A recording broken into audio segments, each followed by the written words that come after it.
All right, let's bring in Gerard Jebaily now. He has been monitoring this storm before it even started. It packed a powerful punch. So, Gerard, this thing isn't done yet. Who's getting the worst of it right now? Well, this is going through phases, Marnie. So what we're going to see is now the last phase to really continue here. So we'll take you through this. And you're right, we're following this thing for over a week, and it's continuing to show plenty of strength out there. The last phase of this has been the wind and the wind chill. So that was actually going to be the worst of it that we've been seeing. And those wind chills have been really excessive. We'll just get you through what was phase one, which is the actual precipitation. We're talking about winter storm warnings and watches. Most of that is starting to fade away. Do have some blizzard warnings remaining. That's ground blizzard, so we've already seen most of the precipitation, but this is the part that's going to linger a little bit longer. We still have 185 million under some sort of cold alert right now. We're talking about wind chill warnings or wind chill advisories. So with what we have now, the wind plus the snow that may be on the ground, leading to some still treacherous travel. We're talking mainly the Great Lakes and the northern parts of the Midwestern states, but it does include the Northeast too. They're getting hammered by the worst of it. So the rain and snow is just going to continue off to the northern part of the Atlantic states.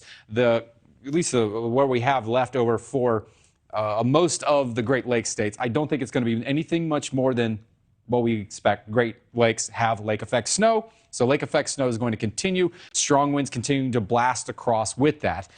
Then once we get into Saturday and Sunday on Christmas Day, I think we're going to be a lot quieter, but not a lot warmer. We're still going to have some time before we get there. Meanwhile, we still have to deal with the wind, 35 to 55 mile per hour wind gusts, 65 plus on some of the lake fronts near the Lake Erie, Lake Ontario.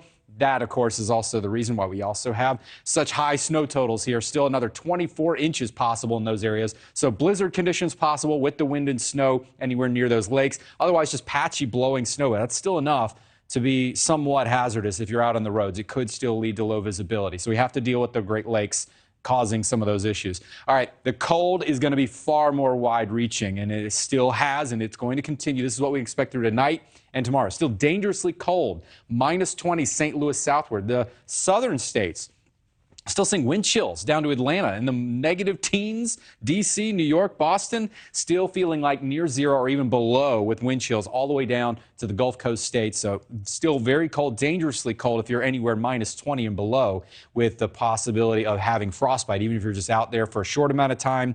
So it's still going to be a problem as we move into the next couple days, but slowly we will improve. Here's some good news for you. This is a late Christmas present, but here we're going to have temperatures warming up significantly as we get in the next 6 to 10 days. So come a week from now, massive difference and massive improvement.